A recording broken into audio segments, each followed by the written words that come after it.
Strawberry Shortcake joins the Berry Big Top Creepypasta. I have been attempting to get a permanent full-time job for a while so I could live independently. I started off with a part-time gig until I got a temporary full-time one that could have potentially been permanent. But it was pretty shit, and long story short, things didn't go very well. Luckily, I got another late part-time job at a daycare center so I can still get some money.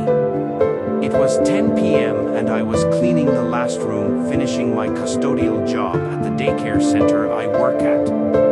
When I concluded wiping the counters, I finished up by taking out the trash. This is when I found a DVD with a little girl with a pink sun hat in a strawberry field sitting next to a pink cat under text that read Strawberry Shortcake. It had a sticky note on it that said, "Dear janitor, please throw it away. Love, manager." Wow, I haven't heard of this show in a long time. There were 3 shows I could not stand growing up. Number 1, My Little Pony. Number 2, Loud House. Number 3, Strawberry Shortcake, the one known as Berry Bitty Adventures. Why I claim to hate this series more than any usual kids show at the time is probably because of a YouTuber I knew about around that time, whom I won't mention, that would force everyone to like Strawberry Shortcake by constantly whining on their comment sections on their videos and harassing them. They aren't that obsessed with it anymore, but for some reason this was really fuming me back then. Upon further inspection, I realized that there was nothing wrong with the DVD, no scratches or anything. So, when I went out with the trash, I asked my supervisor why it needed to be thrown away. She answered by telling me that there was something in there that was considered unsuitable for children. Now I was intrigued. What could this cartoon possibly have that was so bad? Also, I wanted an excuse to use my PlayStation 2, so I asked her if I could take it with me, and she said yes, surprisingly. It was a Friday, but I didn't want to stay up too late, especially considering my roommates were already asleep, so I checked the episode list. Luckily, the DVD only had 3 to 4 episodes. I watched all of them, not seeing anything wrong with them in particular. That is until I was about to turn off the TV when I saw a strange message appear on the screen. Warning: this episode was considered too inappropriate for live TV. If you have children watching this, we advise that you don't let them watch this without supervision. Viewer discretion is advised. Finally, I thought to myself what I was waiting for. But then I remembered that Lion Guard episode that had almost the same warning, but ended up only being an episode about grieving, and I thought, oh, it's going to be like that, is it? But I would soon be proven to be wrong. The episode started with the normal theme song. Then it showed Strawberry, Cupcake, and Custard running down a path. Strawberry, slow down. Orange's house isn't going to run away, Custard said, panting behind them. But Strawberry was still exceedingly running. I can't help it, Custard. Orange Blossom has an all-new trapeze set. This is going to be the best playdate ever. Cupcake barked happily. They made it behind Orange Blossom's tree to see her on a trapeze set with a net at the bottom swinging on a bar onto a nearby platform. The trio applaud her from the ground. "Oh, hey Strawberry," Orange said, waving to them. "Hey Orange, this trapeze you have is very high," Strawberry said back. "It is," said Orange. "It can be a little scary and take a little practice, but then it becomes really fun." Strawberry Shortcake then pointed to another set next to it and said, "I want to try that one." She quickly ran up to it and climbed up.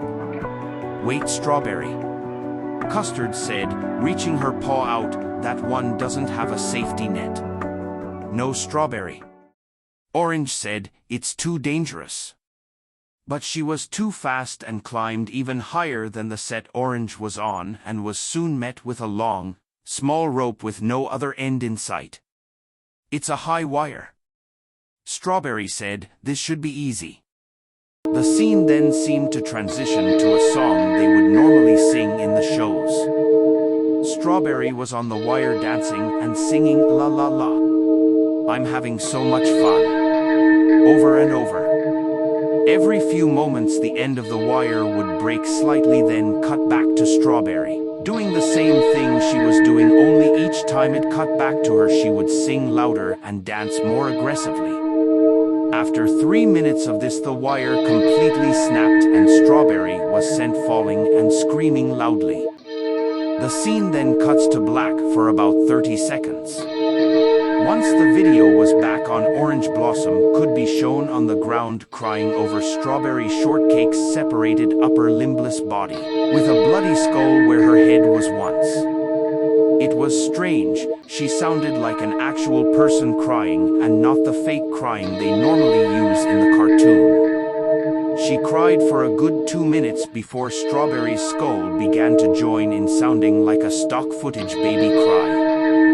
After another 2 minutes the skull started to lift from the ground, its crying turning into a scream, slowly coming closer to the camera. Just before it could seemingly jump out of the TV, static took over. Then immediately after I saw a shadowy figure, in some sort of a costume.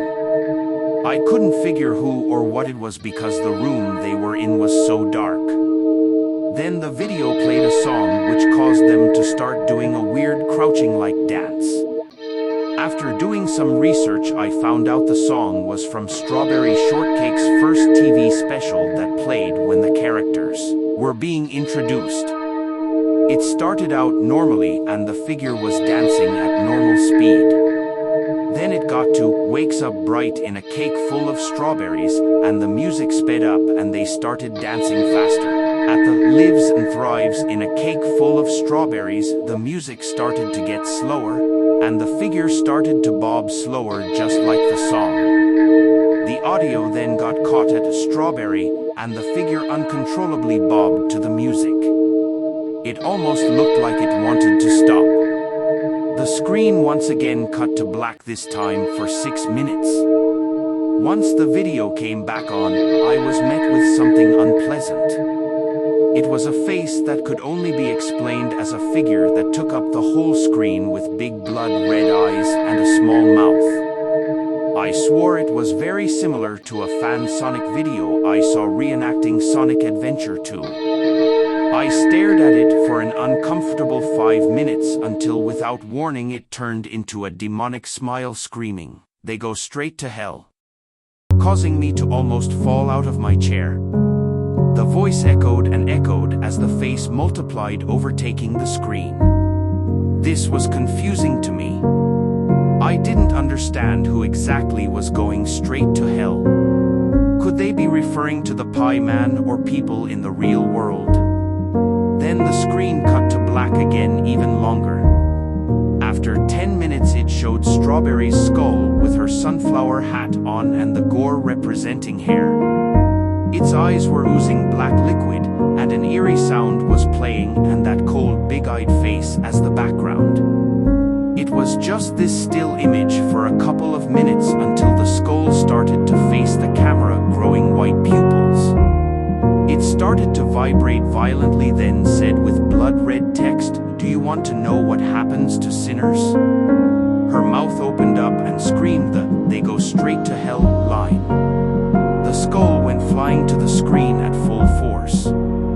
I flinched, not seeing the very end before the DVD went back to the menu. Just when I thought it was all over, I heard a small child say, "Do you want to know what happens to sinners, David?" from my right.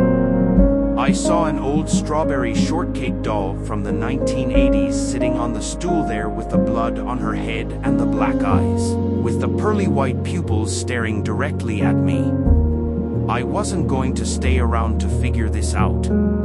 I ran out the house as fast as possible without having regard for anything inside. I have no idea what was to become of the other people living inside, but I absolutely refuse to go back in that house ever, no matter what. I pretty much live in the homeless shelter now with just enough internet I need, and good enough distance in order to get to my part-time job. They say that house is for sale now, but be warned that you could possibly be buying it. I know nothing about the status of that DVD or that doll, nor do I know what they meant by as sinners. I have no idea what is going on in that house. The house at 345 Terra Trail is a mystery that has no real answers or people who can tell you anything. Even stepping foot in that house could be a risk. You have been warned.